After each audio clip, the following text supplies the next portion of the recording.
président Macky Sall a raté le dialogue parce que ce n'était pas à lui de dresser la liste, c'était à Famara Ibrahima Sagna de faire cette liste.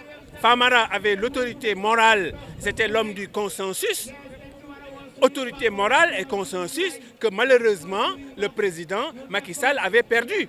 Dans ces conditions-là, vous voyez le danger du conflit entre le général Niang et Famara Ibrahima Sagna. Ça montre que, en fait, il y a un ratage de ce dialogue. Maintenant, s'il y a un ratage de ce dialogue, il faut savoir que le pays va aller, à partir d'aujourd'hui, vers une dualité entre un dialogue en voie d'être raté et un processus de refondation qui va inclure les Serigne Dara, les mareyeurs, les tailleurs, les utilisateurs de l'eau, les étudiants, les jeunes, les éleveurs, bref, sans parler des immigrés.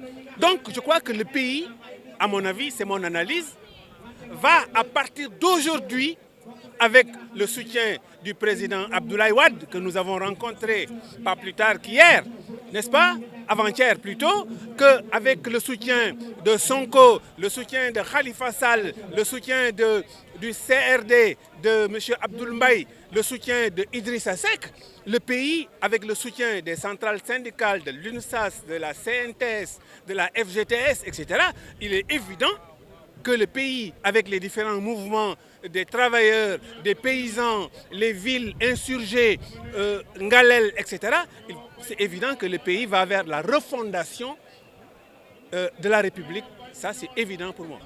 Vous savez, je suis partisan depuis 2016 avec notamment M. Moudban.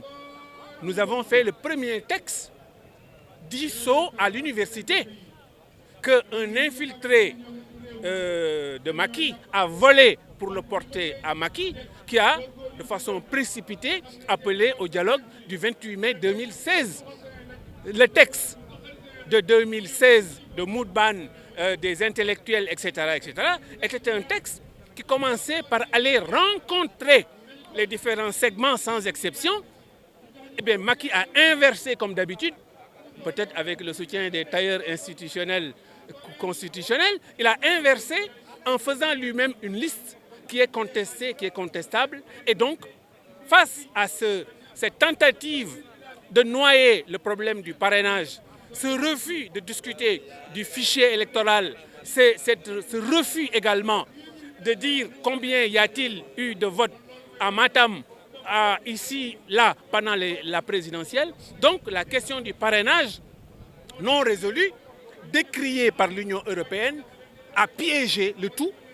Ajouter à cela le fait que Karim Wade a les mêmes droits que tout Sénégalais et qui doit revenir dans les meilleurs délais libres. Le fait que Khalifa Sall, qui a été emprisonné de façon absurde, est maintenant sorti, mais il faut qu'il retrouve ses droits. Alors tous ces éléments-là, si vous les croisez, nous mènent vers la refondation de la République du Sénégal. Je me permets simplement de vous rappeler qu'en France, la réforme des retraites a drainé près d'1,5 million de personnes. Aujourd'hui, si on fait le total, ça veut dire que l'échec de la France en matière de gestion de l'âge, qui aurait dû être évité par le Sénégal, parce qu'il y a 100% de croyants en Dieu au Sénégal. En France, ce n'est pas le cas. Dans les pays où Dieu, les religions du livre ne sont pas respectées comme en France, on peut comprendre que l'on ait utilisé des travailleurs pour les rejeter, les avilir et les appauvrir. Mais dans un pays comme le Sénégal, où l'Église, les confréries, les daras, les couvents, les séminaires ont donné le caractère de nos anciens à tous les gens d'avenir, on pouvait penser que nous aurions dû échapper au piège de l'âge qu'on rencontre en France. Donc la francisation ou la franc-maçonnisation de la République du Sénégal doit arrêter tout de suite. Et c'est pour cela, je pense que ces personnes qui sont accomplies, moi je n'aime pas la notion de retraité, n'est-ce pas? Bagou Mawel, qui est un de nos plus grands sages dans nos traditions, eh bien, Bagou Mawel, plus il était âgé et plus il était sage et plus il était écouté. Donc, ici, contrairement à la France, l'âge n'est pas un signe de dégénérescence, l'âge est un signe d'accomplissement. Abdoulaye Wade, qui nous a reçus, a un âge qui le porte aujourd'hui à presque, j'allais dire, une centaine d'années, à être encore plus vigoureux, plus vigilant, demander à tous ceux qui l'ont rencontré. Donc, nous devons revenir sur nos valeurs pour considérer que l'âge doit être respecté, supporté.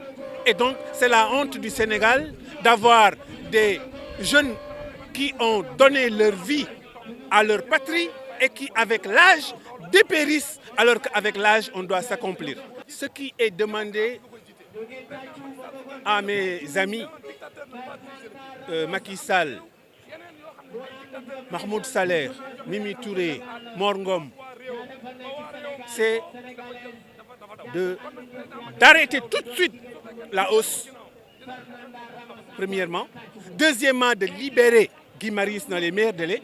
Et ensuite, de créer les conditions d'une vraie discussion à partir de Famara Ibrahima Sagna. Dans le cas contraire, eh bien, la refondation de la République va se faire sans eux et, je ne l'espère pas pour eux, contre eux.